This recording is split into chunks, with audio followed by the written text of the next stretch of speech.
Alléluia, alléluia, gloire à Dieu. Je bénis le Seigneur pour ces moments que nous allons partager ensemble, ces moments bénis, ces moments sanctifiés, ce moment où l'Éternel écoute ses enfants, ces moments de rendez-vous où la Bible dit qu'il est doux et agréable de demeurer ensemble.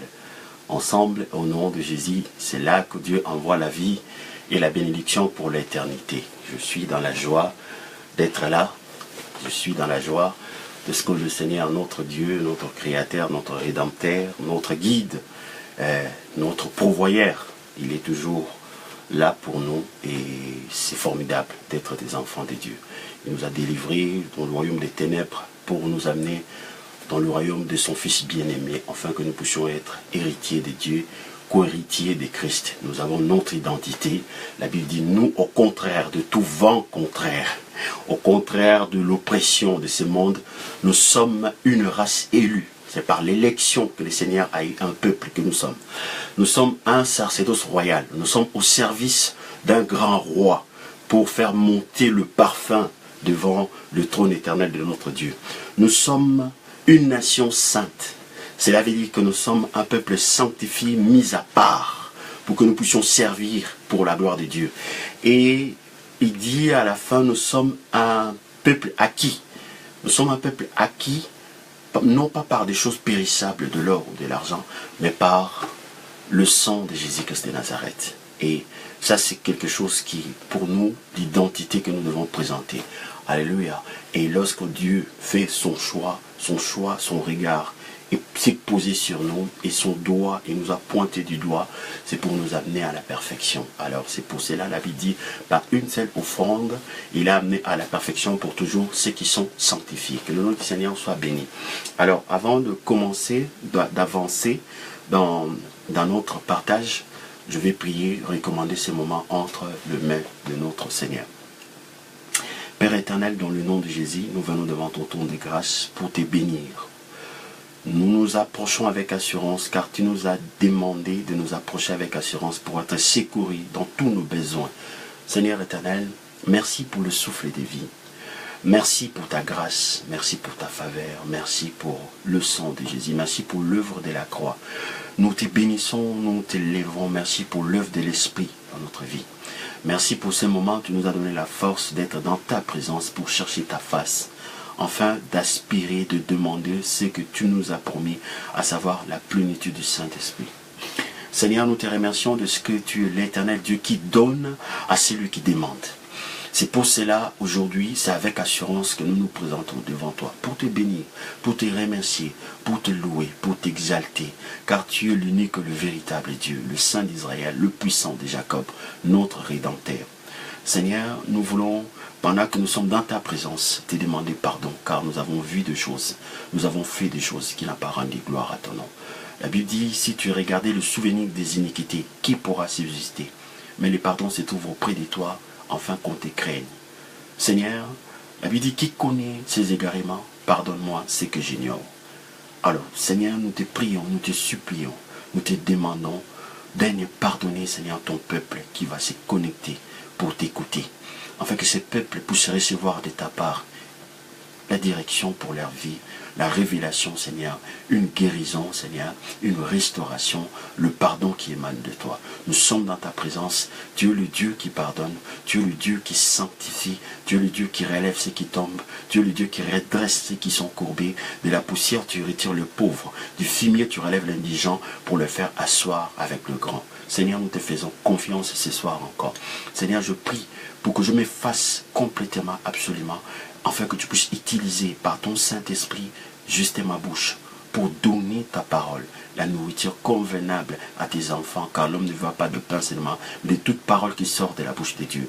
Maintenant, je me lève en vertu de l'œuvre de la croix, par la puissance du Saint-Esprit. Je me lève contre tout esprit d'incrédulité, contre tout esprit de doute, contre tout esprit démoniaque, assigné contre cette œuvre, contre l'œuvre de Dieu dans la vie de ma sœur, dans la vie de mon frère. Je les lis par des barres de fer incassables au nom puissant de Jésus. Je chasse l'homme principal qui était assigné dans la vie de mon frère, dans la vie de ma soeur. Je chasse tout esprit démoniaque qui voulait s'imposer à cette œuvre. Je le chasse dans l'église aride au nom puissant de Jésus. Je déclare ces moments bénis et sanctifiés, car il est question d'une race élue, il est question d'un sacerdoce royal, il est question d'une nation sainte, il est question d'un peuple acquis, non pas par des choses périssables, mais par des choses impérissables, par le sang précieux de notre Seigneur Jésus-Christ. Seigneur, nous te remercions pour toutes choses. Béni sois-tu, Éternel. Au nom de Jésus, nous avons ainsi prié. Amen. Gloire soit rendue à Dieu. Je bénis le Seigneur et je vais chanter parce qu'il est question de la victoire. Oh, nous avons Jésus, nous avons Emmanuel, nous avons son pouvoir, nous avons sa puissance, nous vaincrons Satan, nous vaincrons les démons, nous vaincrons les sorciers, par les noms des... Oh, chante Alléluia, Alléluia, Alléluia, Alléluia, Alléluia, chantons Alléluia, célébrons le Seigneur. Oh, Alléluia, et allez, chantons Alléluia, acclamons le Seigneur. Oh, Alléluia, et allez, David a crié, loué soit l'Éternel, il a été délivré de tous ses ennemis. Moi je chante aujourd'hui, Alléluia, je suis délivré de tous les maux. Saint-Esprit de Dieu, nous célébrons Jésus. Esprit de Dieu vivant, nous t'accueillons, nous t'acclamons. Souffle sacré, souffle de vie, souffle sur nous. Oh, dans cet endroit, Saint-Esprit de Dieu, nous célébrons Jésus. Esprit de Dieu vivant, nous t'accueillons, nous t'acclamons. Souffle de vie, souffle sur nous. Oh, dans cet endroit, pour la gloire de Dieu. Oh, mana kumisi Yesu, mokondi na bakondi, yalinga kinga, yangwa kufela kinga, kuna nekulusu, Yesu abelelaki, Eli, Eli, lama sabakatani, ngai moto babwakaki, nazanga kiata lokumu, nani akotalanga, nani akobenganga, nzambe na bolingo aye, alokotinga na fulu asukulinga, apakolinga manasi. Saint-Esprit de Dieu, nous célébrons Jésus. Esprit de Dieu vivant, nous t'accueillons dans cet endroit. Souffle de vie, souffle sacré, souffle sur nous. Oh, dans cet endroit, oh, nous avons Jésus, nous avons Emmanuel, nous avons son pouvoir, nous avons sa puissance, nous vaincrons Satan, nous vaincrons les démons, nous vaincrons les sorciers, par le nom de... Chantons, chante Alléluia, Alléluia, Alléluia, Alléluia, Alléluia, Alléluia. Gloire à l'Éternel, nous allons préparer nos cœurs. J'aime beaucoup chanter pour que l'Esprit de Dieu puisse prendre, contrôler la direction de toutes choses. La Bible déclare, sans le Saint-Esprit, nous ne pouvons rien faire. Alléluia. Alléluia. Nous allons bénir le Seigneur, élever le nom de notre Dieu. Nous élevons ton nom plus haut. Oh, nous élevons Jésus-Christ. Nous élevons ton nom plus haut. Oh, nous élevons Abba Père, nous élevons ton nom plus haut. Oh, nous élevons Saint-Esprit, nous élevons ton nom plus haut. Oh, nous élevons Papa, nous élevons ton nom plus haut. Comme une bannière dans le ciel, comme une bannière dans le ciel, comme une bannière dans le ciel, comme une bannière dans le ciel, comme une bannière dans le ciel. Oh, nous élevons Papa, nous élevons ton nom plus haut. élevons, Saint-Esprit, nous élevons ton nom plus haut.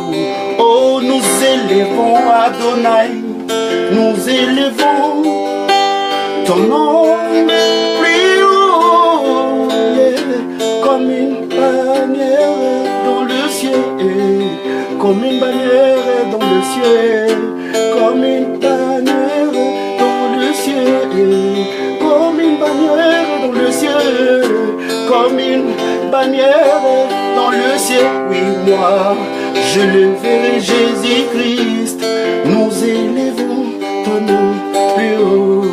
Oh, nous élevons Adonai, nous élevons ton nom plus haut. Oh, nous élevons Abba Père, nous élevons ton nom plus haut, yeah. Comme une bannière dans le ciel, comme une bannière dans le ciel, comme une bannière dans le ciel, yeah. Comme une bannière dans le ciel, comme une bannière dans le ciel, yeah. Comme une bannière pour ma famille, comme une bannière dans le ciel. Alléluia, gloire à l'Éternel. Nous élevons le nom de notre Dieu comme une bannière dans le ciel. Alléluia, car son nom est favorable, son nom est secourable, son nom est élevé au-dessus de tous les noms. Alléluia, son nom est élevé au-dessus de tous les noms. La Bible dit, il n'y a de salut à aucun autre, car il n'y a sous le ciel aucun autre nom qui a été donné parmi les hommes par lesquels nous devions être sauvés. Lorsqu'on invoque le nom du Seigneur, on ne sera jamais, alors là, jamais confondu. Nous serons sauvés. C'est le nom qui nous a été donné. Son nom est saint, son nom est favorable, son nom est élevé. Nous bénissons le nom de l'Éternel pour ces moments. Alors, mes chers amis, je suis dans la joie d'être avec vous, parce que la Bible dit, l'homme ne voit pas de pain seulement, mais de toute parole qui sort de la bouche de Dieu. Donc, nous pouvons déjà nous réjouir lorsque nous sommes arrivés au moment de partage. Nous ne partageons pas n'importe quoi. Nous ne partageons pas la sagesse humaine. Nous ne partageons pas l'intelligence de l'homme. Nous ne partageons pas l'éloquence de l'homme. Mais nous partageons la parole qui a été le commencement. Et la parole d'un homme. Nous célébrons un homme. Cet homme qui est l'incarnation de l'idéal. Cet homme qui est l'aveu de tout ce qui est pur, de tout ce qui est noble. Cet homme qui fit et fut sa propre parole. Cet homme qui tient parole. Lorsqu'il dit « Je serai avec vous », croyez-moi, il est vraiment avec nous. Lorsqu'il est là où 2 ou 3 sont assemblés à son nom, il est là. Croyez-moi, mes chers amis, que Jésus de Nazareth, le lion de la tribu de Juda, il est là avec nous. Le ressuscité du 3e jour, il est là avec nous. Alléluia. Lorsqu'il dit, je serai avec nous, vous, donc il sera avec nous parce qu'il est avec nous. Que le nom du Seigneur soit béni. Alors, ce soir, nous allons aborder un sujet qui n'attire pas la foule, mais il est pour nous important. C'est une vérité fondamentale. Nous allons parler du péché. Qu'est-ce que le péché? Beaucoup de gens, ah, il a péché, le péché. Nous allons parler, qu'est-ce que le péché? D'où vient le péché? Il y a combien de sortes de péchés? Quelle est l'origine du péché? Quelle est la vision de Dieu par rapport au péché? Parce que, n'oubliez pas que Jésus de Nazareth a fait couler son sang pour que Dieu puisse contracter avec le commun des mortels l'alliance qui pardonne. Quand Jésus est venu dans le monde, rempli de l'esprit, Jean-Baptiste dit, voici l'agneau de Dieu qui ôte le péché du monde. Donc, il est pour nous très important, il est nécessaire de comprendre qu'est-ce que le péché, d'où vient le péché, il y a combien de sortes de péchés, et nous allons le voir aujourd'hui par l'aide de l'esprit. Avant de commencer, nous avons prié ensemble avec vous, on a demandé à l'Esprit de Dieu de prendre le contrôle et la direction de toutes choses. Alors soyez convaincus que Dieu va vous parler, car Dieu ne ment pas, il dit, il donne à celui qui demande. Ensemble, on a demandé que le Saint-Esprit puisse nous enseigner. Alors sans plus tarder, je vais prendre la Bible dans les livres de Ésaïe 50. Ésaïe 50, ça dit la vision, la promesse de rétablissement. Alors, je m'explique, c'est quoi le rétablissement? Alors, Dieu a créé l'homme, il a créé le monde. Il a créé l'homme à son image pour que ces derniers soient le gouverneur de la création, en même temps le reflet de sa gloire. Il voulait refléter la gloire de Dieu. C'est-à-dire, il devait être comme Dieu. C'est pour cela que Dieu n'avait pas parlé au firmament, Comme avant de créer les étoiles, Dieu n'avait pas parlé aux eaux, comme avant de créer le poisson, mais Dieu a parlé à lui-même. Il dit, créons l'homme qui soit à notre exemple, qui soit à notre image et qui puisse nous ressembler. Exactement comme nous sommes. Le Père dit Amen, le Fils dit Amen, le Saint-Esprit dit Amen, l'homme aussi devait dire Amen à la parole de Dieu. Que le nom du Seigneur soit béni. Ésaïe 50, je lis la parole au nom de Jésus. La Bible dit, réveille-toi, réveille-toi, rêvez ta parure, Sion, rêvez tes habits de fête, Jérusalem, ville sainte, car il n'entrera plus chez toi ni incirconcis ni impur. Secouez ta poussière, lève-toi, mets-toi sur ton séant, Jérusalem, détache les liens de ton cou, captive fille de Sion, car ainsi parle le Seigneur, c'est gratuitement que vous avez été vendus et ce n'est pas à prix d'argent que vous serez rachetés. Je m'arrête là, c'est gratuitement que l'homme a été vendu et le Seigneur a résolu de le délivrer aussi gratuitement. Je vais donner un exemple choc. Vous savez, quand l'évangile est venu au pays chez nous, en Afrique, nos aînés, que je respecte, que j'ai hérité aussi cette voie, ils se sont servis de l'évangile comme l'évangile avait progressé. Partout l'évangile est passé, il a essayé un peu de prendre les traditions des hommes. C'est pour cela on veille toujours à ce que les gens nous prêchent et nous avons nos Bibles pour voir ce qu'ils nous demandent et c'est vraiment ce que la Bible enseigne. Alors je parlerai de quelque chose, l'exemple du mariage. Dans l'église luthérienne, que ce soit qu'on appelait chez nous Nzambe Malamu, l'église baptiste, alors il y avait des caractères un peu rationnels qui consistaient, avant le mariage, si la femme avait déjà connu des hommes, on ne devait pas voiler la femme pour le ridiculiser devant tous les hommes qu'on voit que cette femme avait déjà connu des hommes. Et cette pratique, c'est une pratique démoniaque. Alors, pourquoi j'ai dit démoniaque? Je me réfère à ce que Joseph a fait. Quand Marie, elle était enceinte, Joseph a dit, mais cette femme, je ne l'ai pas connue. Donc, cette femme est allée connaître une autre personne, elle est tombée enceinte. Au lieu peut-être de la ridiculiser devant tout le monde, comme on le fait chez nous par le protestant, le baptiste, le luthérien, je voulais rompre secrètement. Il est allé, il voulait rompre secrètement. Pendant qu'il s'est préparé, cet homme, pour rompre secrètement avec la femme, le Saint-Esprit est venu le convaincre. Vous voyez, Dieu considère l'homme, Dieu respecte l'homme, mais le diable aime humilier l'homme. Même dans le cadre où Dieu veut valoriser l'homme, parce que l'homme est l'image, n'est que l'image de Dieu. Quand l'homme est bafoué, quand l'homme est ridiculisé, écrasé, c'est indirectement Dieu qui est écrasé. C'est pour cela, après même le péché, le Seigneur a résolu pour délivrer l'homme de cet état. Donc il a pensé à lui remettre à l'état initial. Qu'est-ce que l'état initial de l'homme? L'état où l'homme était dans un cadre, il vivait avec Dieu, l'état où l'homme était dans l'obéissance. Voilà, c'était tout simplement ouvrir cette parenthèse pour dire que Dieu t'honore. Peu importe tes péchés, tu as été vendu gratuitement. Ce n'est pas toi qui as envoyé Adam d'aller pécher. Tu as hérité gratuitement, tu as été vendu gratuitement et tu seras délivré aujourd'hui gratuitement. C'est ce que la Bible enseigne. Maintenant, quelqu'un qui est bon pensant, parce qu'il est religieux, parce que nous, des fois, on a nos mentalités de chefs de coutumiers qui étaient avant, en Afrique, les chefs coutumiers, ils avaient 10 femmes, 15 femmes qui travaillaient pour eux. C'était pour écraser celle-là qui est même laide, celle-là qui devait même rayonner dans la société, à savoir la femme. C'est à cause de ça que l'Afrique représente ce qu'elle représente aujourd'hui. Il est temps qu'on puisse se repentir, commencer à retourner sur le valeur biblique avant de s'approcher de l'œuvre de Dieu. Alors là, je vais parler du péché. D'où vient le péché? Le thème de notre message, c'est comment Dieu voit le péché. Alors je commencerai par une question. Qu'est-ce que le péché? Qu'est-ce que le péché? Le péché, premièrement, nous voyons par le comportement d'Adam, c'est la désobéissance. La désobéissance aux ordres de l'Éternel. C'est ça qu'on appelle le péché. Et cela est expliqué d'une façon plus large. C'est le fait de rater sa cible. Donc, le fait de pécher, ça dit rater sa cible. Ça veut dire de ne pas faire ce que tu devais faire. Voilà. Donc, c'est ça, le péché. C'est-à-dire la désobéissance. Quelqu'un qui a désobéi aux règles, aux ordres de l'Éternel et il a raté sa cible. C'est ça qu'on appelle le péché. Maintenant, la deuxième question que nous posons, quelle est la source du péché? Alors, il y a 3 sources de péché. Et premièrement, il y a l'ignorance. L'ignorance pousse quelqu'un, ouvre la porte aux séductions de l'ennemi pour pousser l'homme à pécher. Je m'explique. La femme qui était la femme d'Adam au commencement, Ève, et il était devant, le diable est venu avec le mensonge.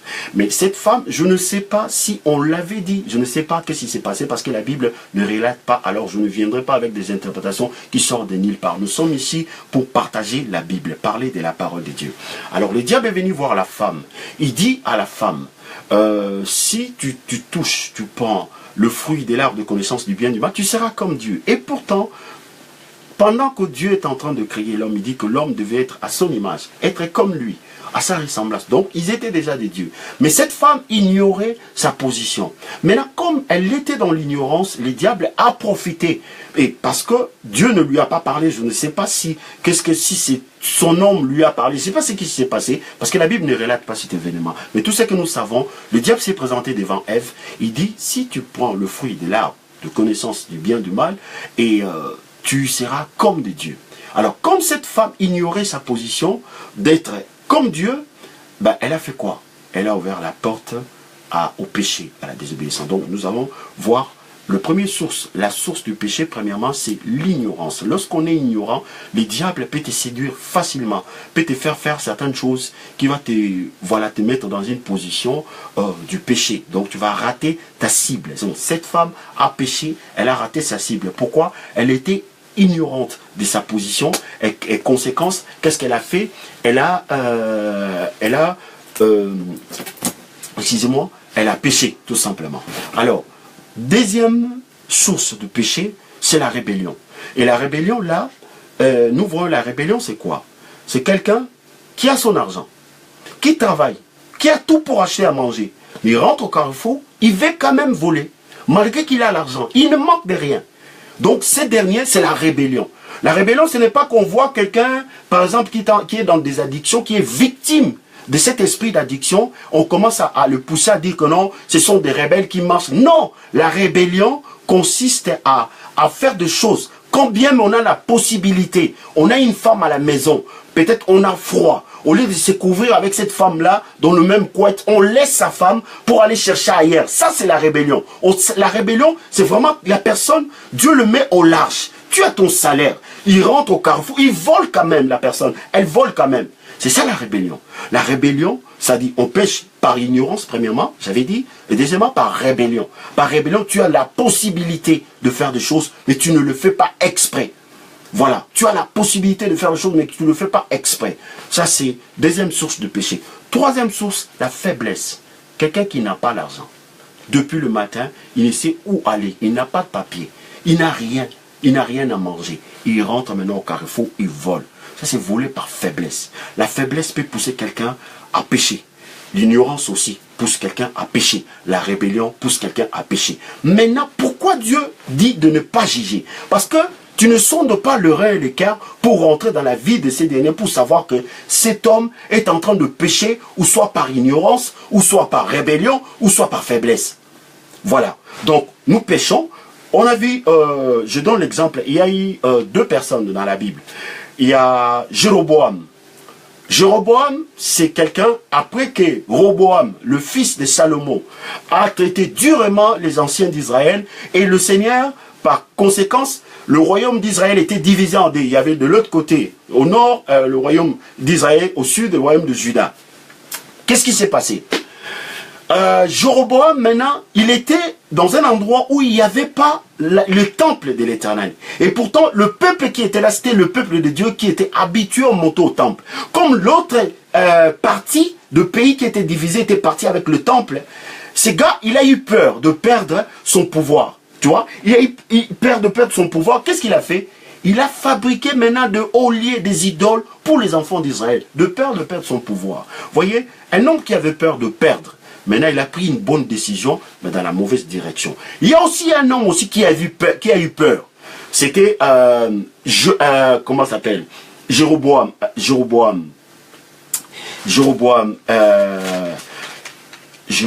Non, c'était pas Jéroboam.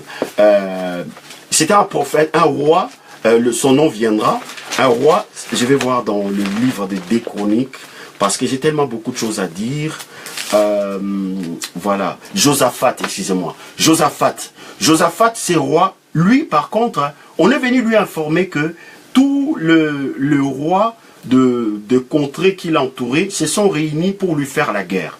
Alors, cet homme a eu peur, de la même manière que Roboam a eu peur, lui aussi il a eu peur. Mais par contre, lui, il a pris aussi une bonne décision, mais dans la bonne direction. Il est allé voir l'Éternel, et l'Éternel a permis de se révéler en lui pour le sauver. Nous sommes en train de parler du péché, parce que c'est pas quelque chose de rigolade. Je vois beaucoup de gens parler de péché. Oh, toi, tu marches dans l'impudicité. Mes chers amis, j'étais musicien. Je connais l'esprit d'impudicité plus que toute autre chose. Vous savez, c'est un esprit. Tu es là, tu es menteur, tu as le portable. Partout tu rentres, tu fermes ton portable. Tu as une copine à Belgique, tu as une copine à Lille, tu as une copine à Lyon. Donc tu marches, à un moment donné, tu pleures même. Parce que tu te poses la question, tu es obligé de mentir tout le temps. Quand on t'appelle, tu es à Château-Rouge, mais tu dis que tu es à Mélin. Quand tu es à Mélin, tu dis que tu es à Bruxelles, mais tu appelles en même temps aux cabines avec le numéro de Bruxelles. Tu oublies même que tu es à Bruxelles, tu dis que non, je suis à Paris, je suis à Château-Rouge. Mais à un moment donné, tu commences même à pleurer pour dire que non, Seigneur, délivre-moi, je n'en peux plus. Là, quand on était païen, là, quand on n'était pas, c'est pour cela, quand je vois certains serviteurs de Dieu dire ça comme quelque chose de rigolade, oh, il faut abandonner l'impudicité. Non, il y a un esprit derrière chaque addiction. Il y a un esprit. La Bible dit que nous avons été vendus. C'est ce que la Bible nous enseigne dans le livre d'Ésaïe 50. Adam a péché, on ne l'a pas envoyé pécher. C'est pas nous qui avons dit Adam. Adam, bon, on va faire un deal, on a cotisé, nous tous les habitants de la terre, on a cotisé l'argent pour te donner, pour que tu pêches, afin que nous puissions hériter l'impudicité, la débauche, l'idolâtrie, toutes ces choses-là. Ah oui, on veut vraiment que tu pêches. Non. Inconsciemment, on a hérité ça. Et Dieu est juste. Et il a dit, vous avez été vendus gratuitement. Ce n'est pas au prix d'argent qu'on sera délivré. C'est pour cela, toi qui aimes accabler les gens, toi qui aimes accabler les enfants de Dieu, il faut lire la parole pour comprendre d'où vient cette situation. Voilà, c'est pour cela que nous sommes en train d'étudier le péché. On avait dit au commencement, le péché, la définition, c'est la désobéissance. Le fait de rater sa cible. On a dit, nous sommes en train de traiter la source. La source, donc le source du péché. On a dit premièrement l'ignorance. Lorsqu'on est ignorant, le diable peut venir te séduire pour faire certaines choses afin de te mettre à tort avec ton créateur. Et deuxièmement, on a dit la rébellion. La rébellion, c'est que tu as l'argent, tu as une position de faire du bien, mais tu ne veux pas parce que tu t'endurcis toi-même. Tu as l'argent, tu as 100 euros, tu rentres au carrefour, tu voles quelque chose de 2 euros. Ça, c'est vraiment la pure rébellion. Et Dieu n'aime pas. C'est ce que Pharaon aussi a fait. Il avait la possibilité de laisser les enfants d'Israël. Il était roi. Lui, il ne travaillait même pas. Mais pourquoi il était en train d'endurcir son cœur? Qu'est-ce qu'il allait l'écouter de laisser les enfants d'Israël partir? Voilà, c'est ça l'endurcissement, la rébellion. Et on parle de faiblesse. Il arrive à tout le monde d'arriver dans ces pays, des fois de ne pas savoir où dormir et d'aller vivre chez une femme, d'aller vivre chez un homme. Dieu ne tuera pas ces derniers comme ça, parce que cet homme est en train de vivre les conséquences d'Adam. C'est pour cela, si une personne vient à l'église, il est sous l'addiction de la drogue. Moi, je ne dirais pas à ces derniers, bon, tu sais, mon frère, tu iras en enfer, il faut que tu abandonnes la drogue. Non, je dirais à la personne, écoute, moi, je n'aborderai pas ces sujets de drogue avec toi. Je parlerai de Jésus de Nazareth. Maintenant, si Jésus est capable de délivrer un drogué, nous allons le voir, nous allons le voir. Et nous allons continuer dans cette perspective de dire à Jésus, Jésus, toi tu as mis la conviction dans le cœur de cette personne que toi tu es Seigneur. Si tu es Seigneur, tu es aussi sauveur. Si tu paies parce que tu le veux, parce que tu paies, sauve ces derniers, nous resterons là. Et le Seigneur va préparer ces derniers, va les faire sortir des addictions. Je ne dirai pas, ah non ma soeur, il faut que tu abandonnes la drogue, Dieu n'aime pas ça, tu marches dans le péché, gna gna gna gna gna, sans pour autant savoir, est-ce que c'est un péché qui est commis par l'ignorance? Est-ce que c'est un péché? C'est commis par l'ignorance. Prêche la vérité, et la vérité délivre. La Bible dit, vous connaîtrez la vérité vous affranchira. Mais est-ce que c'est un péché qui est commis par la rébellion? Là, tu peux répondre quelqu'un par la force, de lui dire, écoutez-moi, mon frère, tu as l'argent, tu as 100 euros, tu rentres au carrefour pour voler des gâteaux, des 2 euros, mais pour qui tu te prends? Là, on peut répondre quelqu'un avec force. Mais quelqu'un qui n'a pas mangé, qui n'a pas l'argent, qui n'a pas le papier, qui arrive là, il rentre à Carrefour, il vole du pain. Toi, tu viens là avec ton costard de saints pour dire, oh non, mon frère, Dieu n'aime pas le pécheur, tu rends en enfer. Vas-y, achète déjà du pain avant d'ouvrir la bouche. Achète déjà du pain pour ces derniers, mets-lui au large. Quelqu'un qui vient là, qui commence là, bon, on l'a dit au Nigeria, bon toi, tu vas aller, on t'amène en Europe, tu vas commencer à tresser les cheveux. La fille est toute joyeuse, dit, ah ouais, Dieu m'a visité, alléluia. La fille arrive là, elle voit des bourreaux qui disent, écoute toi, tu vas te poster là, au trottoir. Si quelqu'un vient, il te donne 30 €, tu acceptes de faire tout ce que la personne fait. Si tu veux pas, au pays, on va égorger ta mère. Et toi, on va t'égorger. D'ailleurs, avant que tu le fasses, prends ces amulettes. Dis que les dieux d'un tel va me tuer, va me détruire. Tous les enfants que nous voyons dans la rue là. Et toi, tu viens maintenant avec la Bible. Oh, ma sœur, il faut que tu abandonnes le péché parce que Dieu n'aime pas l'impudicité. Vous croyez que Dieu, si quelqu'un est en train de commettre l'impudicité, Dieu dans son cœur, il dit, Ange Gabriel, amène-moi de l'eau, j'ai chaud. Regarde ce qu'ils sont en train de faire. Dieu est saint, plus élevé. Il ne voit pas même ces genres de choses. Mais si les anges couvrent, il dit toute la terre est pleine de terre, sa grâce couvre la terre, Dieu reconnaît que cette chose est rentrée par Adam. Et ces choses finira par Jésus-Christ de Nazareth. Il nous envoie, nous, ses serviteurs, pour aller parler de Jésus. Il dit, allez annoncer la bonne nouvelle et libérer les captifs. Ce sont des captifs. Dieu le regarde comme les captifs. Maintenant, c'est à nous, comme nous ne pouvons pas discerner, comme nous ne pouvons pas, à moins que Dieu nous révèle, à moins que la chose soit vraiment flagrante devant nous, nous voyons vraiment que ça c'est la rébellion et on répond directement quelqu'un, comme je l'ai dit tout à l'heure, de dire, mais écoutez-moi, toi tu rentres en Carrefour pour voler, tu travailles, tu as un salaire, tu as même des amis, tu as une femme qui travaille, tu as des enfants, tu as une association, mais tout ça pour voler quelque chose de... Mais là, c'est pas compatible. On peut répondre quelqu'un avec force. Oui, voilà. Mais l'évangile d'aujourd'hui, c'est quoi? C'est mettre des jougs sur les gens. Mon frère, tu vis dans le péché. Mais pose la question à la personne, le péché c'est quoi? D'où vient le péché? Ben, il va commencer, non, Dieu ne supporte pas le péché. Oh, mais lorsqu'on fait des enquêtes pour voir la personne était même spécialiste de péché. C'était comme si il est en train de regretter son héritage. Tu vis dans le péché, ça l'arrange. Et pourtant, quand on lui dira, si toi tu n'as pas péché, jette la première pierre. La personne va dire, oh non, tu sais, moi j'ai fait le péché un peu, c'est un peu light, hein, c'est pas comme eux, c'est pas du vol, hein, c'est pas comme nous en Afrique, comme on était des chefs coutumiers. Oh, le péché sexuel, là c'est grave. Ah ouais, la pudicité, là c'est grave. Mais lorsqu'on voit quelqu'un qui prêche mal la parole de Dieu, quand la Bible dit, vous tentez Dieu en mettant de joug sur les disciples, je préfère même pécher. Je vous dirai, il y a 3 sortes de péchés tout à l'heure. Parce que là, je suis dans le rubrique, le source de péché. Premièrement, je parlais de l'ignorance. Deuxièmement, je parlais de la rébellion. Et troisièmement, je suis en train de parler de faiblesse. Alors, je suis en train d'imager une jeune fille qui vient de Nigeria. On lui a menti en lui disant, tu vas aller tresser les cheveux en Europe.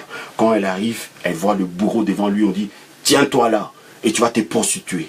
Une dernière, lorsque j'arrive en tant que pasteur, je vais lui parler de Jésus-Christ de Nazareth. Et après, on verra si Jésus est capable de délivrer. Si Jésus est capable de trouver un toit. Si Jésus est capable de changer la vie. On verra si Jésus est capable.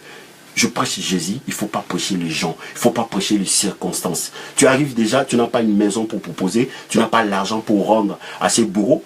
Ils ont dépensé leur argent. Toi, prêche Jésus. Jésus sait ce qu'il lui reste à faire. Il a la solution à tout problème. Lorsque l'homme commence à chercher la solution, dans la plupart des cas, il pêche. Parce qu'il va juger. Mais en jugeant, comme il ne sent de leur rien l'équerre, il va dire n'importe quoi. Que le nom du Seigneur soit béni.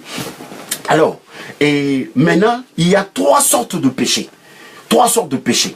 Premièrement, péché contre son propre corps. L'apôtre Paul dit, celui qui pêche, il pêche contre son propre corps. Alors, celui qui commet l'impudicité. Alors, je m'explique comment pécher contre son propre corps. La Bible nous parle comment faire la relation sexuelle, mais il parle dans la légalité. Lorsque quelqu'un épouse une femme, la Bible dit, il a connu sa femme. Alors, connaître sa femme, c'est-à-dire prendre le temps de connaître, si peut-être je touche ma femme, c'est ma femme, je l'ai épousée légalement, devant Dieu, devant les hommes. Si je le touche, je touche ses cheveux, il a une sensation agréable. Donc, j'ai connu ma femme. Maintenant, le problème, c'est quoi? Lorsque j'abandonne le lit conjugal, là où les choses devaient se faire légalement, je sors pour aller apprendre d'autres choses avec d'autres personnes. Mais on va me déprogrammer. Maintenant, quand je vais rentrer à la maison, quand peut-être on va commencer à me toucher comme on me touchait avant, pour moi, ça serait pas bien. J'aurais préféré d'aller ailleurs. C'est à cause de ça que la Bible déclare que les lits conjugales soient exempts de tout souillure. Mais tout à l'heure, nous allons rentrer parce que le péché n'a jamais eu le dernier mot devant le Seigneur. Parce que Dieu, il dit déjà, il ne veut pas la mort d'un pécheur. Et Dieu regarde le péché comme des personnes qui sont vendues gratuitement, qui ont droit d'être délivrées gratuitement. C'est pour cela, lui-même, il a dit, Dieu est juste. Toi, tu ne peux pas hériter quelque chose que tu n'as pas hérité. Je viens dans le monde, qu'est-ce que moi je fais? Est-ce que moi qui a poussé Adam à voler, à pécher contre l'Éternel, je viens maintenant, je trouve les gens, je trouve des esprits, ces choses-là, et c'est à moi de me battre avec tout ça, et Dieu m'abandonnera comme ça? Non, le Seigneur a dit, j'ai été vendu gratuitement, c'est gratuitement que je serai délivré, c'est à cause de ça que nous adorons Jésus, c'est à cause de ça que nous élevons Jésus, c'est à cause de ça que nous parlons de l'œuvre de la croix. Gloire soit rendue à Dieu, la croix est venue, aujourd'hui nous pouvons nous réjouir parce que nous sommes délivrés gratuitement. Alors je parlerai des sortes de péchés. Premièrement, pécher contre son propre corps. Alors, son propre corps, c'est dans des addictions, de choses peut-être. Lorsque je prends beaucoup la drogue, je me détruis moi-même. Je pêche contre mon propre corps. Je suis en train de détruire mon corps. Lorsque je commets l'impudicité, je suis en train de me déprogrammer, reprogrammer, déprogrammer. Et ça, c'est un fait. Alors, ça c'est le premier, péché contre son propre corps. Il y a 3 sortes de péchés. Deuxième, péché contre son prochain. Quelqu'un qui est tranquille chez lui. Toi, tu viens, tu lui dis, oh mon frère, viens, on va aller faire le business, on va voler. Il dit, mon frère, moi je vole pas, je travaille. Non, dis, vole, on aura beaucoup d'argent. Tu pousses quelqu'un à faire du mal. Tu pêches contre ton frère. Voilà, tu pêches contre ton frère. Tu pêches contre quelqu'un qui est assis, qui est là, qui prêche la parole de Dieu, mais toi tu es en train de l'accabler, de l'oppresser. Tu prêches contre ton frère. Tu lui fais du mal. Et malgré toutes sortes de péchés, nous allons rendre compte. Mais il y a des limites dans ces choses. Alors, troisième péché qui est grave que les Africains, surtout nous les prédicateurs, on ne fait pas attention, péché contre Dieu. Péché contre Dieu. Lorsque je juge quelqu'un qui est dans le péché, je pêche contre Dieu. Parce que je ne sais pas si c'est la faiblesse, si c'est la rébellion, ou c'est carrément l'ignorance. Je juge, ah non, il aura en enfer. Je ne sais même pas quelle est la vision de Dieu pour ces derniers. Ça, c'est le péché contre l'Éternel. Donc, il y a 3 sortes de péchés. Il y a le péché contre son propre corps, les addictions, tout ce qui peut nous pousser peut-être à nous déprogrammer à ce qui concerne le mariage, c'est-à-dire le relation sexuelle en dehors du cadre que le Seigneur a appelé. Ça nous déprogramme, ça nous perturbe. Voilà. Et cela ne veut pas dire que ce n'est pas une fatalité. Dieu a toujours le dernier mot si tu es un enfant de Dieu. Il y en a d'autres qui se sont retrouvés, comme l'exemple que j'ai donné de filles nigériennes, dans la rue parce que la situation est tellement dure. Il y en a d'autres qui ne savaient pas. Il y en a d'autres qui ont accepté. Ils voient qu'il y a la misère. Mais on me propose quelque chose. Pourquoi je ne faisais pas ça? Vous croyez que Dieu du haut de son trône en tant que Père va dire, bon, je te tuerai parce que tu te prostitues pour aider les gens? Comment vous voyez les choses? C'est à cause de ça qu'aujourd'hui l'Afrique est détruite. Parce qu'on est dur dans les choses où on ne devait pas être dur. Mais on est laxiste dans les choses où on devait. Un président qui a fait 20 ans, on dort aussi bien, on est là. Mais ici en France, je vous dis que vous voyez le peuple là, faible là. Si aujourd'hui à la fin de mandat d'Hollande, Hollande dit je ne partirai pas, vous allez voir tous les Français seront dans sa maison là. Il va quitter ses pouvoirs là. Mais nous en Afrique, on dit non, c'est pas bien, c'est pas grave. Le président est là, il a fait combien? Il a fait 60 ans, c'est pas grave. Il lui reste encore 30 ans. Et puis il y en a d'autres Africains qui appuient, qui soutiennent ces derniers. Mais lorsqu'il y a une petite fille qui, à cause peut-être du pain, il s'est prostitué, là on prend le micro, on dit non, Dieu ne veut pas ça. Oh, franchement, on va aller tout doucement. Donc, je parle de 3 sortes de péchés. Je ne rentre pas dans la politique, excusez-moi. Donc, on parle de 3 sortes de péchés. Péché contre son propre corps, péché contre son prochain, péché contre Dieu. Alléluia. Péché contre Dieu, c'est plus grave. Je vois des prédicateurs, ils viennent te dire, Dieu, il faut que tu abandonnes le péché, comme si c'est moi qui ai fabriqué le péché. Donc pour lui, il s'en fout de d'où je viens, dans la famille où j'étais. Si par exemple, mon père il est proxénète, ma mère il est prostituée, mais c'est naturel que je sois prostitué. Et si par exemple, j'ai hérité le péché d'Adam, mais c'est naturel que je reproduise ce que le commun des mortels font. Mais toi maintenant, Dieu t'a dit quoi? Dieu t'a dit de venir me juger? Non. Toi tu viens, tu dis, Dieu ne te bénit pas parce qu'il ne te donne pas la voiture. Surtout nous ici, déjà, c'est la honte. Nous sommes l'église de Dieu, nous devons parler moins de Jésus. Mais des fois on voit quelqu'un qui vient, Dieu m'a béni, et le pasteur prend aussi le micro, Dieu l'a béni, Dieu l'a donné HLM, parce qu'il marche dans la crainte de l'Éternel. Comment Brad Pitt, comment Georges Clooney va rire main de mort de glorifier Dieu à cause de ces choses-là? HLM, je vois le frère, Dieu m'a donné 2 pièces, j'ai un 2 pièces, je paye 500 €. HLM. Parlons tous de Dieu, hein. Arrêtez ces choses-là, s'il te plaît. S'il vous plaît, la maison de l'Éternel, c'est là où parlons même de merveilles de l'Éternel. Alléluia, que le nom du Seigneur soit béni. Donc, nous sommes en train de parler du péché. La Bible dit, vous avez été vendus gratuitement. Ésaïe 52, vous serez délivrés gratuitement. Maintenant, je vais parler de quelque chose. Là, je suis en train de poser les fondements. Après, je parlerai de notre attitude face au péché. Il y a des attitudes que Dieu approuve. Il y a d'autres attitudes que Dieu n'approuve pas. Peu importe l'impact de ton péché. Peu importe la grandeur de ton péché. C'est plus grave lorsque c'est contre l'Éternel. C'est plus grave lorsque c'est ce que le pasteur là font, que nous les pasteurs nous faisons, à savoir de mettre du joug, de dire, ma sœur, il faut que tu abandonnes ça. Mais Ésaïe aussi parlait comme ça. Si vous lisez Ésaïe dans le premier chapitre jusqu'au 6e chapitre, il parlait comme ça. Malheur à vous, malheur. Quand il a vu la gloire de Dieu, il a compris. Il dit, ah, l'onction brise le joug. Pourquoi? Parce que celui qui pêche, il y a une force spirituelle qui le prend en otage. C'est pour cela qu'il faille que Jésus puisse mourir à la croix. Parce que le diable le prend en esclavage. Le diable possède le monde à cause d'Adam. On a été vendu. Si la Bible, si Dieu lui dit qu'on a été vendu, mais toi tu viens, tu dis non, on n'a pas été vendu, c'est à toi de faire les choses. Tu dois marcher comme ça. Tu crois que marcher comme ça, c'est de la rigolade. Même Jésus lui-même, il n'a pas marché comme ça, mais le Saint-Esprit l'a conduit. Mais toi, tu veux que moi je puisse marcher par rapport à mon intelligence. Et pourtant, la Bible déclare que tous ceux qui sont conduits par l'Esprit de Dieu sont fils de Dieu. Mais toi, tu ne veux pas. Je sais pourquoi. Parce que tu veux être gourou dans l'église, accabler les gens d'autrui. C'est ce que nous voyons chez nous en Afrique. On voit le vieux pasteur, leurs enfants vivent n'importe comment. Je connais des églises où il y a le grand frère, lui il prend toutes les femmes mariées. Celui qui est après le grand frère, lui prend toutes les femmes célibataires. Et l'autre qui a l'âge un peu à bas, il prend toutes les filles vierges. Et son père, il est là pour donner des suspensions aux enfants d'autrui. Et lui-même, ses enfants, c'est des serviteurs. Quand il parle de ses enfants, il dit, oh mon fils, quand je l'ai eu, Dieu m'a dit qu'il allait servir le Seigneur. Mais il a engrossé 4 femmes. C'est pas un problème, c'est ton fils. Mais l'autre personne, quand il arrive en retard, celui-là qui ne monte pas, il va pas modérer, il va pas chanter. Je ne veux pas qu'il vienne en retard. Mais son fils, quand il va engrosser, même sortir avec la femme d'autrui, vous savez quoi? Le pasteur fait venir même la fille, il dit, pourquoi toi tu as accepté que mon fils couche avec toi? Hein? Pourquoi tu as accepté cela? Tu es suspendu. Ça, c'est commun de mortel.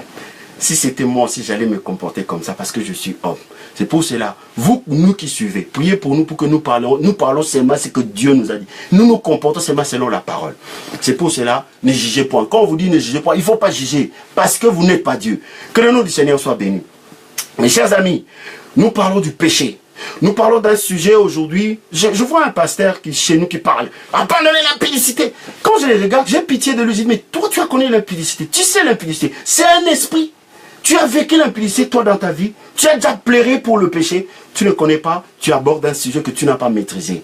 Un sujet que tu n'as pas maîtrisé. Tu accables les autres. Tu ne sais même pas la vision de Dieu par rapport à la chose. Tu ne sais même pas si cela est fait par ignorance ou par rébellion ou par faiblesse. Tu ne sais même pas. La Bible dit consoler les malheureux. Si la personne était malheureuse, on l'a amené comme l'exemple de fille nigérienne, j'ai dit, elle est là, sa mère, il n'y a pas à manger. Il dit, je n'ai pas de choix. Je ne peux que faire ça pour essayer de faire les choses. Mes chers amis, je ne peux pas donner d'autres exemples. En étant musicien, je parcouris le monde et je vis des choses.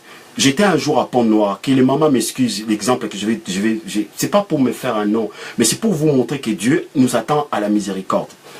On était musiciens, nous sommes arrivés à Pont-Noir, il y avait une belle jeune fille, parce que les musiciens, dès qu'ils arrivent, ils vont courir dans de maquis, dans de boîtes pour chercher des jeunes filles. Et cette jeune fille-là devait passer la nuit avec moi, pardonnez-moi de donner cet exemple.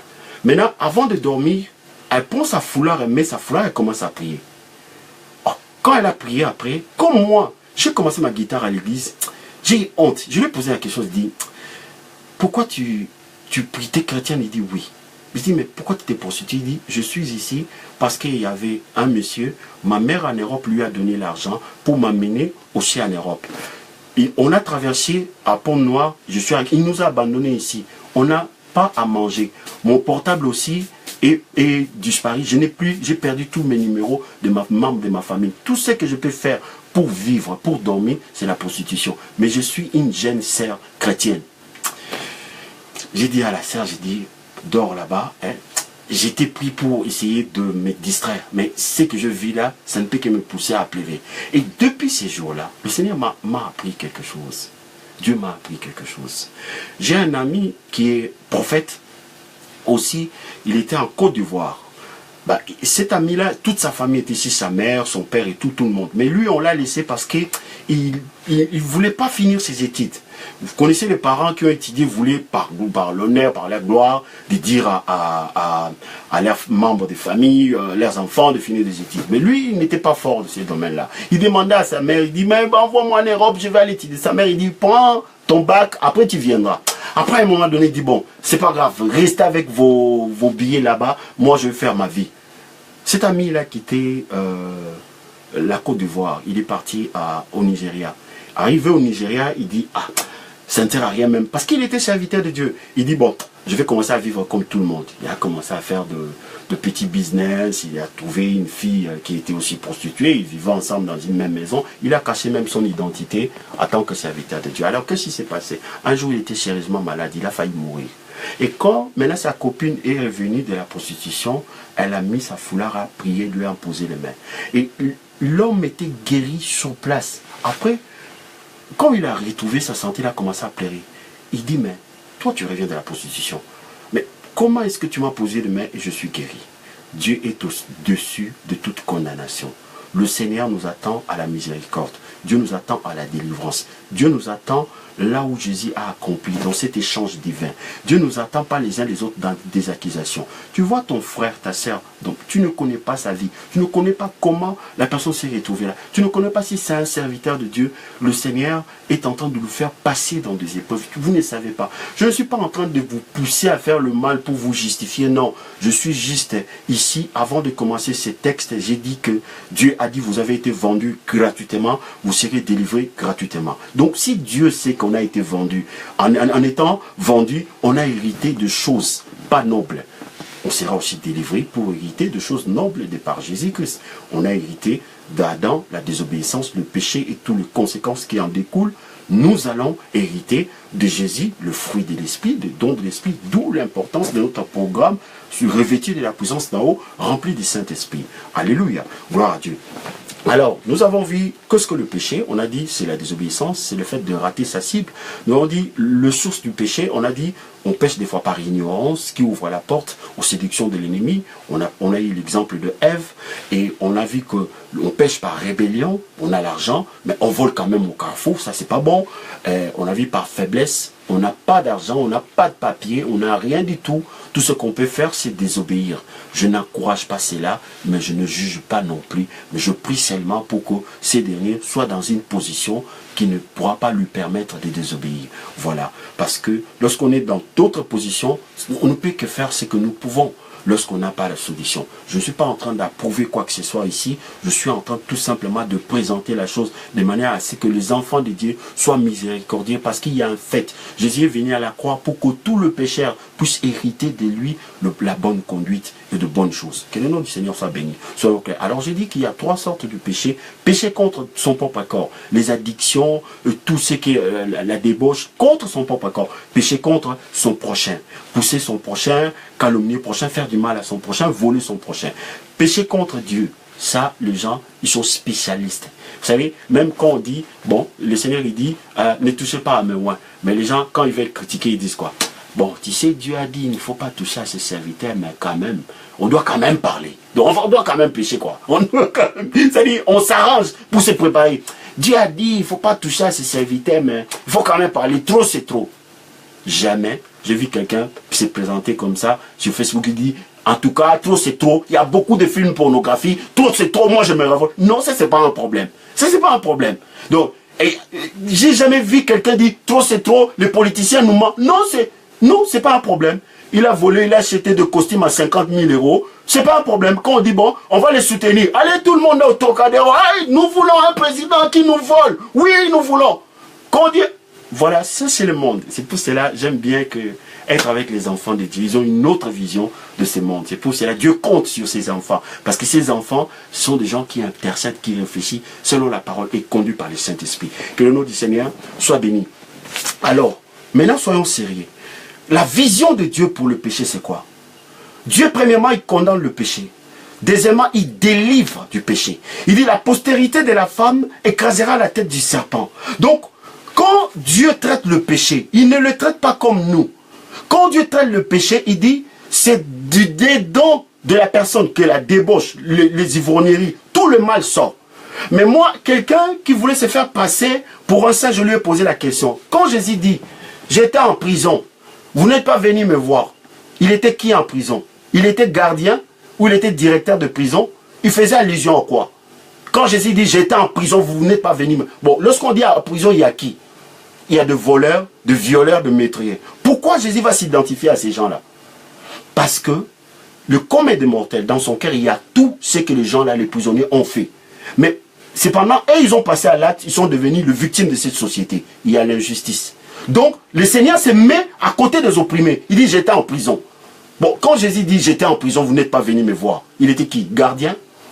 Ou il était cuisinier à la prison? Donc, ça dit, ici, nous, les chrétiens, on prend la Bible, on va en prison, on dit, bon, nous, on est chrétiens. Le Seigneur a dit de visiter le prisonnier. Mais nous, on a compris que Dieu est saint. Mais en prison, ici, nous, ne voulons pas visiter le voleur, le violeur, le meurtrier. On vient visiter les directeurs de prison. On vient visiter les gens qui travaillent à la restauration et les gardiens de prison. Lorsqu'on dit à ce qui concerne ceux qui ont commis des actes répréhensibles. Ah non, non, nous, on ne veut pas. Non, mes chers amis, soyons humbles devant Dieu.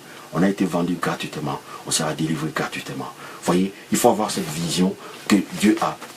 Il condamne le péché. Il délivre. Il donne la force de sortir. Parce que quand l'homme a péché, Dieu est allé à la source. Il dit, qui t'a appris que tu es né? Dieu traite les choses à la source. Nous, on traite des actions. C'est-à-dire, pas pris, comme nous-mêmes on dit, notre verset universel, pas pris, pas vu, pas vu, pas pris. Donc, tu peux voler, tu peux faire tout. Quand tu n'es pas arrêté, tu n'es pas coupable, tu n'es pas condamné, casier judiciaire vierge. Vous croyez vraiment si Dieu devait donner des casiers judiciaires à tout le monde? Vous croyez vraiment que beaucoup de personnes qui sont en prison seront en prison? Je pense même que ça sera l'inverse. Mais que Dieu nous protège de tout ça. Alors, mes chers amis, ici, dans ces textes, nous voyons que la vision de Dieu, à ce qui concerne le péché, c'est-à-dire Dieu condamne le péché, il délivre le pécheur. Alors la Bible dit, vous avez été vendu gratuitement. C'est pour cela, un homme qui se respecte met l'accent sur ce que Dieu dit, vous avez été vendu gratuitement, vous serez délivré gratuitement. C'est pour cela, moi, personnellement, je n'approuve pas la notion du mérite. Je n'approuve pas le légalisme. Je n'approuve pas cela. Soyons comme Joseph. Tout à l'heure, avant de commencer, j'avais dit que Joseph a voulu rompre discrètement avec Marie. Pourquoi? Parce que pour lui, il n'a pas voulu ridiculiser Marie. Marie était tombée enceinte. Jusqu'à ce que le Saint-Esprit vienne lui dire, non, prends ta femme. Il ne faut pas repousser parce que l'enfant qui est dans son ventre, il est l'enfant qui est venu du Saint-Esprit. Ta femme ne t'a pas trompé.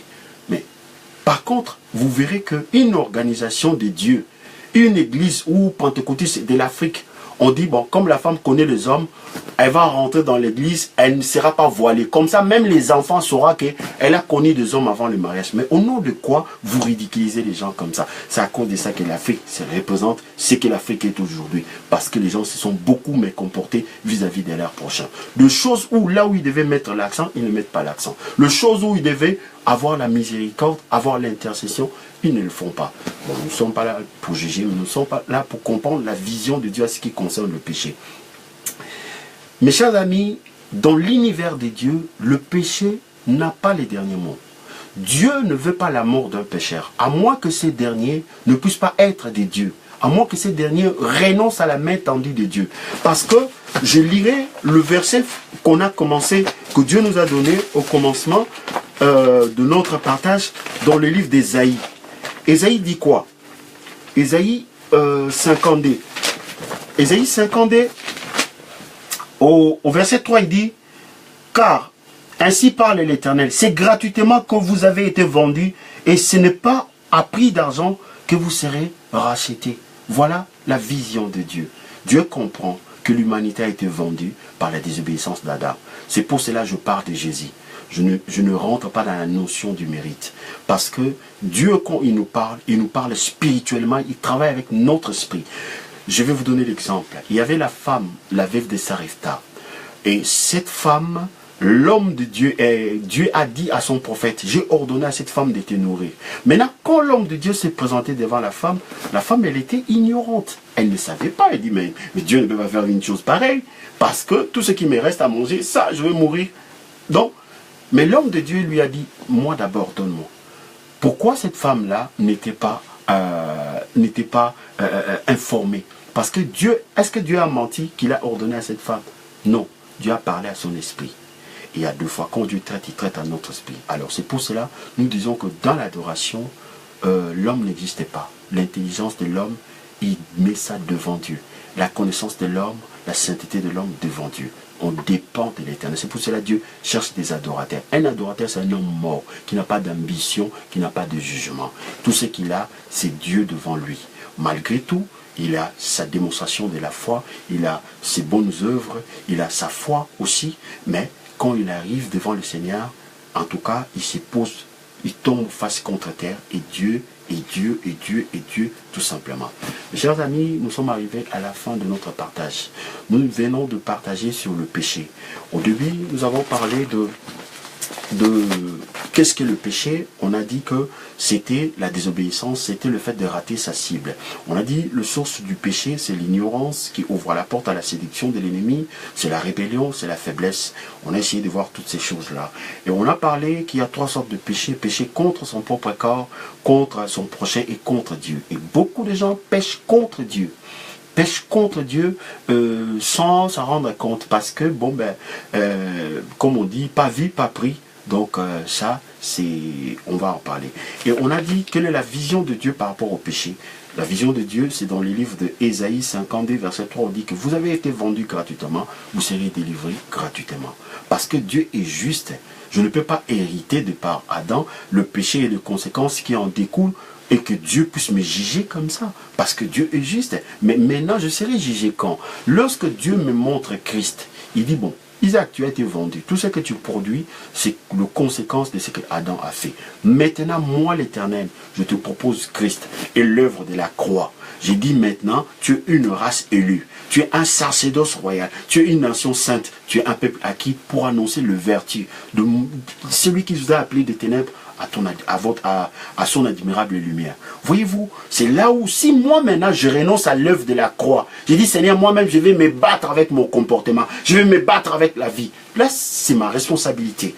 Et Dieu a envoyé ses serviteurs pour annoncer la bonne nouvelle. Dans ce texte d'Ésaïe 52, si nous lisons jusqu'à la fin, la Bible dit qu'il est beau. Le beau, qui sont beaux sur le montagne, le pied de celui qui apporte la bonne nouvelle. La bonne nouvelle, c'est quoi? C'est que vous avez été vendu gratuitement, Dieu veut vous délivrer. La bonne nouvelle, c'est pas, ah bon, mon frère, il faut que tu abandonnes le péché pour que Dieu te bénisse, parce que tu n'es pas béni, tu es dans un studio, parce que tu ne marches pas dans la crainte de l'Éternel. Il y a un frère qui craignait l'Éternel, on lui a donné HLM, 3 pièces, 4 pièces de HLM, parce qu'il craignait l'Éternel. Voyez, comme je l'ai dit, comme un homme de Dieu, il a acheté une voiture d'occasion, il a dit, si nous n'avons pas ça, comment les gens vont croire à l'évangile? Comment les gens vont croire que Dieu bénit? J'ai dit, mon frère, mais si vraiment l'évangile doit se représenter par une voiture d'occasion, je pense que tous les milliardaires, les millionnaires ne viendront pas dans nos églises. L'évangile, c'est l'évangile de paix. L'évangile, c'est la main tendue à l'Éternel pour que nous soyons libérés gratuitement. On a été vendus gratuitement, on sera libéré gratuitement. Mes chers amis, je suis un prophète envoyé pour mettre en avant l'œuvre de la croix. Là où l'église, où il n'y a pas l'œuvre de la croix, les gens vont aller dans la philosophie, dans la notion du mérite. Ça va engendrer des hypocrites. Pourquoi? Parce que si le yeux de celui qui annonce l'évangile est basé sur ce qu'il voit, mais il ne peut pas sonder le rein et le cœur, il va prêcher la situation. Un jour, on est venu éprouver Jésus-Christ de Nazareth. On dit, Maître, nous savons que tu es vrai. C'est que tu prêches la vérité. Tu ne fais pas attention des hommes Pourquoi? Parce que Jésus n'était pas, quand il arrive dans un endroit où il y avait des sans-papiers, il dit, bon, on va rentrer à prière pour que vous puissiez avoir de papiers. Là, il trouve les femmes célibataires. Bon, on va prier pour que vous... Oui, ce sont deux choses, ce sont deux faits. Nous devons prier. Mais mettons l'accent sur ce que Dieu a fait. Dieu dit, nous sommes une race élue. Dieu, c'est par l'élection que nous sommes là connectés. Parce que du haut de son trône, Dieu a regardé, il m'a pointé le doigt. Il t'a pointé le doigt. Donc, si tu as pointé le doigt, c'est pour te ramener à la perfection. C'est pour te ramener à la gloire. Il dit, nous sommes un sacerdoce royal. Cela veut dire que quand je parle, un parfum de bonne odeur devait monter devant son trône. Alors, c'est en cela que la Bible dit que le pauvre dit quoi? Je suis riche. Le faible dit quoi? Je suis fort. Parce que nous sommes dans un sacerdoce où Dieu consomme le parfum. Nous voulons faire monter le parfum dans les narines de Dieu. Quand je commence à parler, Dieu, il va se retrouver en moi. Comme les anges, il dit, Saint, Saint, Saint est l'Éternel. Toute la terre est pleine de sa gloire. Oh, les anges. Les anges. Ici en bas, il y a des terroristes, il y a des violeurs, il y a tout. Il y a l'injustice, les politiciens voleurs. Mais les anges, ils ont la vision de Dieu. Toute la terre est pleine de sa gloire. Parce qu'ils sont dans le sacerdoce du roi. Lorsqu'on est dans le sacerdoce du roi, il y a une manière de parler. Il y a une manière de présenter les choses. Il y a une manière de présenter le monde. Même si le monde est pourri. Jésus était dans le sacerdoce du roi. Il vient, il dit, vous êtes la lumière du monde. Vous êtes le sel de la terre. Oui, c'est comme ça qu'on parle au ciel. Oui, il nous a visités. C'est comme cela que nous, prédicateurs, nous devons prêcher. Parce que il y a un fait. On a été vendu gratuitement, on sera délivré gratuitement, mes chers amis. Il dit, vous êtes une nation sainte. C'est-à-dire, lorsqu'on parle de la sainteté, cela veut dire, vous êtes purifiés, vous êtes mis à part. C'est-à-dire, Dieu vous regarde différemment. La Bible même dit que vous êtes l'appui et la colonne de la vérité. Si Dieu reste manifesté dans le monde, c'est vous qui va choisir. C'est son peuple qui va choisir. Donc c'est pour cela, si vous prenez ces choses, vous mettez ça dans votre esprit, vous n'aurez pas peur de sida, vous n'aurez pas peur des cancers, vous n'aurez pas peur de licenciements, vous n'aurez pas peur des scandales, vous n'aurez pas peur de tout ce qui peut arriver. Parce que Dieu a son regard sur vous, il dit que vous êtes une race élue, un sacerdoce royal, une nation sainte, un peuple acquis. On ne peut pas dépenser quelque chose de beaucoup d'argent pour avoir quelque chose qu'on va jeter dans la rue. Non. Dieu a donné son sang, le sang de son fils, pour nous avoir comme enfants dans sa maison. Voilà. Pour nous avoir comme enfants dans sa maison. Qui c'est qui se réveille le matin sans penser à ses enfants? Même des gens, même des francs-maçons, ils pensent à leurs enfants, à leurs études, à leur avenir. À combien plus forte raison l'Éternel, notre Dieu. Il dit, vous êtes un peuple acquis par un grand prix. Non pas par des choses périssables, mais par des choses impérissables. Ce n'est pas par de l'or et de l'argent, mais par le sang précieux que nous sommes aujourd'hui. C'est pour cela que je voulais aborder le sujet du péché.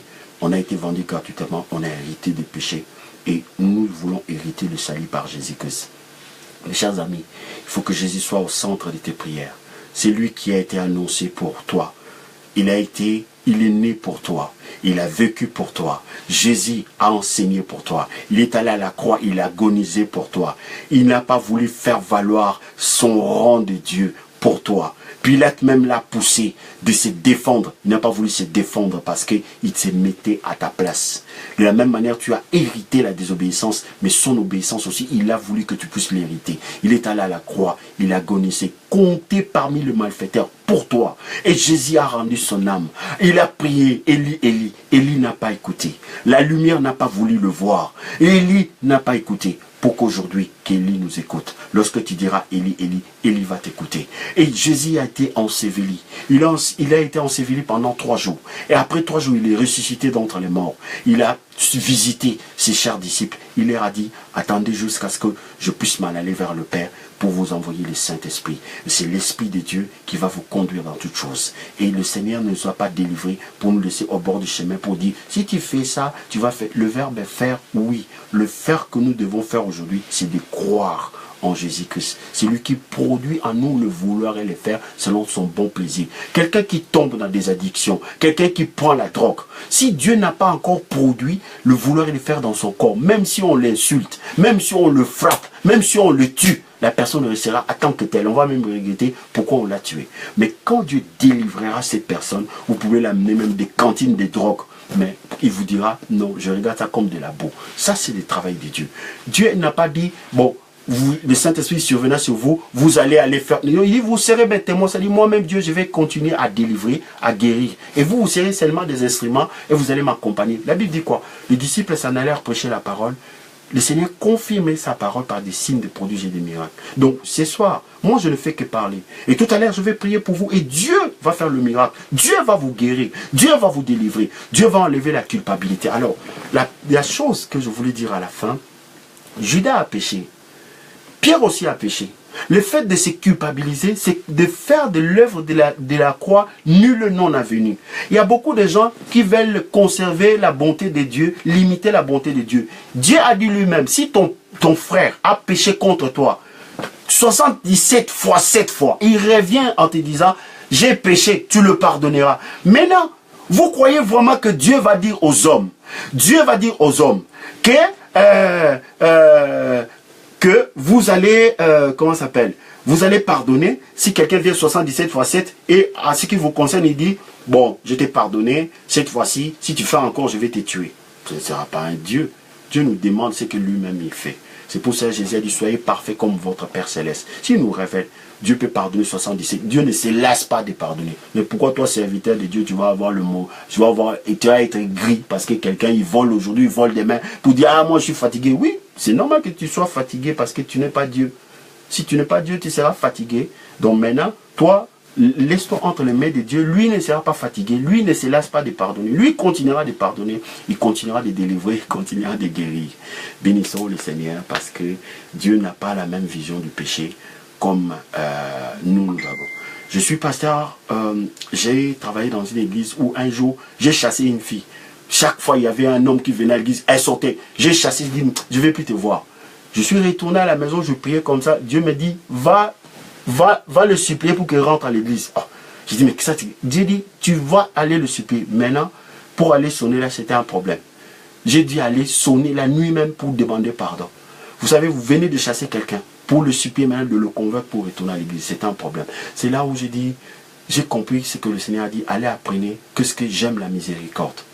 Voilà, Dieu aime la miséricorde. Parce qu'il sait qu'on a été vendu gratuitement. Ton frère a été vendu gratuitement. Ta soeur a été vendue gratuitement. Ça ne sert à rien d'être dur avec lui si tu n'es pas capable de lui présenter Jésus. Tous ceux qui ne sont pas capables de présenter Jésus, ils n'ont pas droit de parler du péché des autres. Seuls ceux qui sont capables de présenter Christ dans la vie d'une personne, c'est eux qui sont appelés à parler de Jésus-Christ de Nazareth. Nous sommes arrivés à la fin. Judas a péché, Pierre aussi a péché. Mais lorsqu'on pêche, lorsqu'on se répand, on est dans la volonté de Dieu. Et Dieu sera sanctifié, Dieu sera glorifié. Mais lorsqu'on pêche et on ne veut pas se repentir, on veut se pendre parce qu'on ne devait pas pécher, là on n'a pas compris, là on fait de l'œuvre de la croix nul non avenu. Là on ne considère pas Dieu qui ne se lasse de pardonner. Que le nom du Seigneur soit béni. Le Seigneur a dit, ce nouvel sang qui est répandu, c'est le sang de la nouvelle alliance. Cette nouvelle alliance consiste à nous accorder le pardon de Dieu. Et le Seigneur veut nous accorder son pardon maintenant. Parce que Dieu n'aime pas le péché, il aime le pécheur. Jésus est mort pour le pécheur. Voilà ce que la Bible nous enseigne. Je vais prier pour toi. Je vais prier pour que Dieu te pardonne. Je vais prier maintenant pour la guérison. Là où tu as mal, tu vas toucher parce qu'il y a l'onction de guérison pendant que nous sommes en train de... Là où tu as un problème même, si tu as un problème financier ou que tu vas toucher ton cœur en signe d'obéissance. Et moi, je vais prier. N'oubliez pas de nous envoyer des témoignages parce qu'il y a des témoignages qui ont commencé déjà. On va commencer à témoigner, à dire ce que le Seigneur est en train de faire parce que nous ne nous réunissons pas pour voir un homme. Nous nous réunissons pour Jésus-Christ de Nazareth qui nous a délivrés gratuitement. On a été vendus gratuitement, nous sommes délivrés gratuitement. Cette nuit, tu vas dormir en paix parce que Dieu te délivre gratuitement. Tu as été vendu gratuitement. Ce n'est pas à toi de te battre avec des choses. Non, c'est à toi d'être délivré gratuitement parce que tu es une race élue, un sacerdoce royal, une nation sainte et un peuple acquis par le sang de Jésus. Je vais prier maintenant. Ferme nos yeux, touche là où tu as mal. Si tu as un problème financier, touche ton cœur. Maintenant, je vais prier le Seigneur. Et le Seigneur, avant 7 jours, te donnera la solution à tous tes problèmes. J'ai dit bien avant 7 jours. Tu vas noter ça quelque part. Je commence maintenant à rentrer dans mon ministère prophétique. Il faut que ça change. Nous allons prier. Père, je te remercie pour ta parole qui est la vérité. Tu as dit, tu viens de nous dire qu'on a été vendu gratuitement. Si gratuitement aussi, nous serons délivrés, rachetés. Je bénis ton nom pour ta parole, pour ton amour inconditionnel. La Bible déclare, tu as tellement aimé le monde que tu as donné ton Fils unique, tu l'as envoyé. Et ton Fils nous a aimés, il a prouvé cet amour, il est mort à la croix. Et tu dis dans ta parole, si tu n'as pas épargné ton Fils et que tu l'as livré pour nous, ne nous donnera pas toutes choses avec lui. Oui, tu nous donnes toutes choses avec lui. C'est pour cela la Bible dit, tout est à nous. Père, je me lève contre tout esprit d'opposition à ta volonté, esprit d'opposition à ton amour. Je maudis cela au nom puissant de Jésus. Je détruis cela dans le nom puissant de Jésus. Je lève l'étendard de la croix dans la vie de mon frère, dans la vie de ma sœur. Je déclare sa vie bénie et sanctifiée. Je déclare maintenant libre, car la Bible dit, le Dieu de paix écrasera Satan sous nos pieds. Que la grâce de notre Seigneur Jésus-Christ soit avec nous. Saint-Esprit, l'esprit de feu, manifeste ta gloire maintenant. Glorifie Jésus dans la vie de tous les enfants de Dieu qui se sont connectés. La Bible dit, par ses méthodes, nous sommes guéris. Nous avons été blessés, nous avons été lavés, purifiés, sanctifiés au nom du Seigneur Jésus-Christ et par l'Esprit de notre Dieu. Je me lève maintenant contre la maladie dans la vie de mon frère, dans la vie de ma sœur. Je maudis sa racine au nom puissant de Jésus. Je maudis la maladie dans la vie de mon frère, dans la vie de ma sœur. Au nom puissant de Jésus. Je proclame maintenant la guérison. Je lis l'homme fort, assigné dans sa vie pour perpétuer cette maladie. Je les lis par des barres de fer incassables. Au nom puissant de Jésus, je le chasse dans les lieux arides. Je déclare qu'il a santé maintenant. Je déclare par le maître sûr de Jésus, je déclare la guérison dans la vie de mon frère, dans la vie de ma sœur. Je déclare la guérison. Seigneur, je prie pour le problème financier. Je prie pour le problème de paix. La Bible déclare, c'est toi qui pourvoiras à tous nos besoins. C'est la parole qui est dit. Seigneur, je te bénis de ce que cette parole s'est accomplie ce soir, car ta parole est la vérité. Je te bénis de ce que cette parole s'est accomplie à la croix. Au nom puissant de Jésus, que le porte s'ouvre maintenant, que le porte des finances, le porte des solutions, au nom puissant de Jésus. Seigneur, tu dis, tu donnes la famille à celui qui a été abandonné. Je prie pour tous ceux qui sont seuls, sur la base de cette parole. Seigneur, donne la famille. Au nom puissant de Jésus, je maudis et détruis tout esprit de solitude. Je refuse l'esprit de solitude dans la vie de tes enfants. Parce que tu nous as appelés dans la famille pour avoir une famille de Dieu. Au nom de Jésus, j'ai ainsi prié. Amen. Gloire soit rendue à Dieu. Nous sommes arrivés à la fin de notre partage. On se donne rendez-vous à 4 h du matin pour notre intercession. Que le Seigneur vous bénisse abondamment. Vous êtes une race élue, un sacerdoce royal, une nation sainte et un peuple acquis, pas par des choses périssables, mais des choses impérissables. Soyez joyeux, soyez dans la joie, bénissez l'Éternel. Vous n'êtes pas n'importe qui. Vous êtes la race des dieux.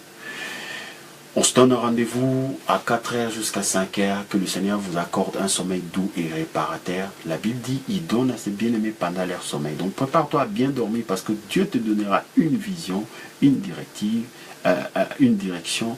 Que le nom du Seigneur soit béni. Bye bye. À demain. À demain matin à 4 h.